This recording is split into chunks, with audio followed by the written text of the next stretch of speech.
I think it's a good point for us to remember when we're referring to ancient teachings. If you go back thousands of years ago, the landmass was closer. There wasn't sort of such a division in landmass. As you know, parts of India was parts of Africa, and it goes on and on. So teachings have been passed on from different cultures for thousands and thousands and thousands of years. So we cannot have a claim to what we would call the oldest teachings. We have the oldest teachings. Now, when we refer to that, that sort of gives a division with people and cultures.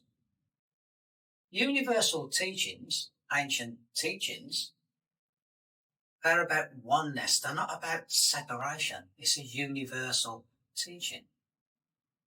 And yes, the land masses were separated. So, as you just can imagine, then we had all these different cultures, and so it just goes on and on.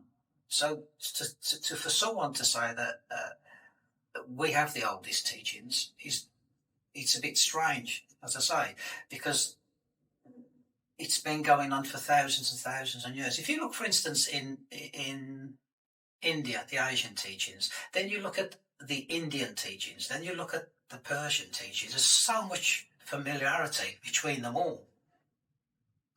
And also when you look into the Western teachings, the ancient Western teachings, the Druids, they're very similar. So there is a thing to remember also, and it's been said many times, everything is within. So we could say it started and originally came from within us.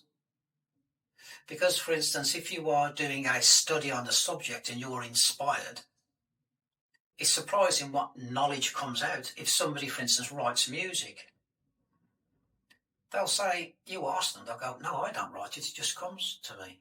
So if you have a passion in the ancient teachings, it's within you. You'd be quite surprised what knowledge is held within the self. So, where does the original teachings come from? It would be from within you. What culture, which ancient culture, or Western or Eastern culture had the traditional teachings? No. You were all one at one time. So the object is also to remember that we're all one and we should work as one, because the universal teachings is one, and it's about oneness. What is oneness? It's love, and that which we all have within common with each other.